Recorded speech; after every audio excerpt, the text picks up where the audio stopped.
Welcome to leave shapes. আমি অনন্ত ভৌমিক। আজকে আমি এসেছি খড়দাতে। আমার সবসময় যেটা লক্ষ্য থাকে ক্লায়েন্টের থেকে একটা রিভিউ পাওয়ার, তার জন্য আমি এসে গেছি ম্যাডামের কাছে।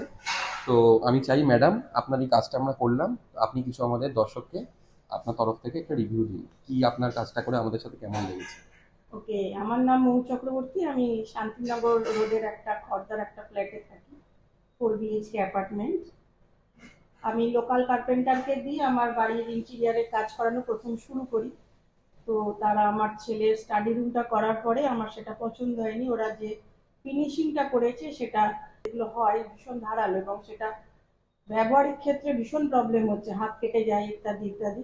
তো কিছুটা কাজ করানোর পরে আমরা সেটাকে বন্ধ করে দিই। বন্ধ করে আমাদের তখন ইদানিং আননের সাথে আমাদের পরিচয় হ্যাঁ, হয়। তো আননকে দিয়ে প্রথম তো আমরা মডিউলার কিচেনটা করিয়ে দেখি যে কেমন হয়, তারপরে আমরা নেক্সট ডিসিশন নেবো, এরকম ওকে বলে আমরা মডিউলার কিচেন করানোটা শুরু করলাম। তো ওদের কাজ রিয়েলি ভালো এবং সত্যিই ভালো। আপাত দৃষ্টিতে তো এই অ্যাম্বিয়েন্সে খুবই ভালো হয়েছে, এবং আমরা ল্যামিনেশন সমস্ত পছন্দ করে দিয়েছি, কিন্তু ওরা ঠিক ঠিক জায়গা মতন যেটা প্লেস করে দিয়েছে সেটা সত্যিই দেখার মতন। বাট এটা আমি বলতে পারবো না যে 6 মাস পরে আমার কি প্রবলেম হবে, সেটা আমরা 6 মাস ব্যবহার করার পরেই একদম আমি একদম, বলতে অবশ্যই পারবো। অবশ্যই।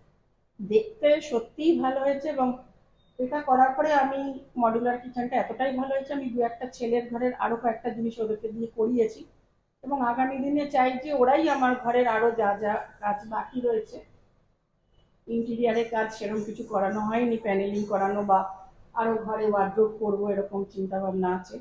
তো করলে আমরা ওদেরকে দিয়ে করাবো। সবচেয়ে বড় কথা, ওরা টাইমের মধ্যে শেষ করতে পেরেছে।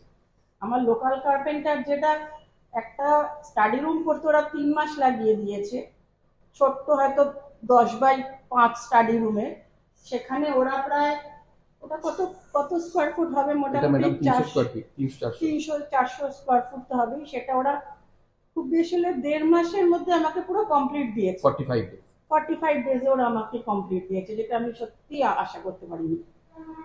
যাই হোক, এটা নিয়ে আমি সত্যি হ্যাপি। আনন্দ থ্যাংক ইউ, সত্যিই থ্যাংক ভালো you very much, thank you. ভালো হয়েছে। আনন্দের টিমকেও আমি ধন্যবাদ জানাচ্ছি, একদম।